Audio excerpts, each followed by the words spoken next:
का मकसद सिर्फ यही था कि हम सरकार को ये बताना चाह रहे थे कि आपने जब सब कुछ खोल चुके हैं तो आप मंदिरें मस्जिदें भी खोलिए। मंदिरों के सामने बहुत सारे लोग छोटे मोटे कारोबार करते हैं, नारियल बेचते हैं, फूल बेचते हैं, अगरबत्ती बेचते हैं, पूजा का साहित्य बेचते हैं। उनकी रोज़ी रोटी उसी के ऊपर चलती है। आप ये अगर नहीं कर रहे हैं, 6 महीने से उनका पेट कैसा भर रहा है इसके बारे में आपने पूछा है? आप कम से कम उनको 10,000 रुपये का पैकेज डिक्लेयर करिएगा। कम से कम 2,000 ऐसे मंदिरें हैं महाराष्ट्र के अंदर जिसके सामने जो छोटे छोटे दुकानदार कारोबार करते हैं, उनकी रोज़ी रोटी उसी के ऊपर चलती है। आज मस्जिदों के अंदर हमारे को जाने के ऊपर रोक लगा दी गई है। मस्जिदों में हम जाके नमाज नहीं अदा कर सकते हैं। आप कहते हैं कि नहीं, शादी में चले जाओ। 50 लोग अगर शादी में चले गए, वहाँ पर 4 घंटे भी अगर बैठेंगे तो हमको कोई डिफ़िकल्टी नहीं है। आप जा सकते हैं, शादी के अंदर धूमधाम कर सकते हैं। लेकिन मस्जिद में मैं अगर कहूँगा कि मुझे 5 मिनट के लिए नमाज़ पढ़ने के लिए इजाज़त दी जाए तो सरकार के पेट में दर्द हो जा रहा है कि नहीं, हम मस्जिद में नहीं जाने देंगे। तो क्या ऐसा हुआ है कि सरकार को लगता है कि सिर्फ मस्जिदों से या मंदिरों से या धार्मिक स्थलों से ही आपका कोरोना फैलने वाला है करके? तो ये अजीब किस्म के फरमान कौन जारी कर रहा है? तो मैं तो उनको झुककर सलाम करना चाहता हूँ कि इतना ज्ञानी व्यक्ति हमारे पास महाराष्ट्र के अंदर कोई है। गणेश विसर्जन के दौरान आपने पुलिस की बात मान ली थी, फिर आज क्यों ये कदम उठाना पड़ा?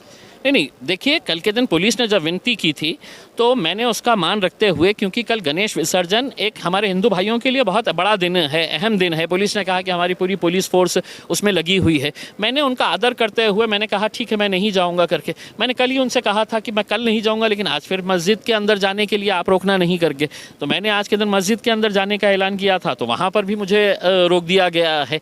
तो ये जो हुक्मशाही चल रही है कि आप मुझे लॉजिकली अगर समझाए, सरकार का कोई मंत्री या मुख्यमंत्री अगर मुझसे कहे कि ये वजह से हम ये सब नहीं कर रहे हैं, तो मुझे समझ में आएगा। हो सकता है कि मुझ में इतनी अकल नहीं होंगी। आप बहुत बड़े अकलदान बैठे हुए हैं, आपको पूरी अकल है, दिमाग सारा आपको है, तो आप कम से कम लोक प्रतिनिधि की हैसियत से मुझे समझाए कि आप जो कर रहे हैं इम्तियाज़ साहब, ये गलत कर रहे हैं, हम ये वजह से नहीं खोल रहे हैं करके। आप कुछ नहीं कहेंगे कि सर नहीं, हम बंद करने का बोल दिए है करके, तो तुम फिर तुम्हारे रास्ते पे चलो, मैं मेरे रास्ते पे चल रहा हूँ। आप पर ये इल्ज़ाम लग रहा है कि आप एक आईनी ओहदे पर होते हुए लॉ एंड ऑर्डर का मसला पैदा कर रहे हैं। अगर कहीं पर भी लॉ एंड ऑर्डर का मसला अगर होगा तो उसके लिए इम्तियाज़ जलील जिम्मेदार रहेगा करके मैंने बार बार ये लोगों से अपील किया है। यहाँ पर कहीं पर भी हमको हंगामा करने की ज़रूरत नहीं है, किसी तरह का ओवर रिएक्शन करने की ज़रूरत नहीं है। क्या आपको लगता नहीं है कि इम्तियाज़ जलील के अंदर आज औरंगाबाद में अल्हम्दुलिल्लाह इतनी ताकत है कि उन्हें 10,000 लोगों को इकट्ठा कर सकता है? लेकिन अगर मैं 25 लोगों के साथ अगर मस्जिद में अगर जा रहा हूँ तो कौन सा ऐसा गुनाह कर दिया है? तो इल्ज़ाम लगाने वाले तो सर, अभी जो आपने यहाँ पे आप भी किया है, सबको इतना सोशल डिस्टेंसिंग का उल्लंघन हुआ, ऐसा आपको लगता नहीं कमिश्नर ऑफिस में? कमिश्नर को बोलिएगा कि सबके ऊपर केसेस रजिस्टर करवा दें करके उसमें। अच्छा, ये मुहिम ये सोशल डिस्टेंसिंग का आपकी सरकार ने एक फरमान जारी किया कि 30% लोग कंपनियों में काम कर सकते हैं। आपकी सरकार ने कहा है कि नहीं, 50 लोग शादी के अंदर चले जा सकते हैं। तो आपका कुछ समझौता हुआ है क्या कोरोना के साथ कि नहीं साहब, अगर आप शादी के मंडप में आए ना तो मैं कुछ नहीं करूंगा आपको?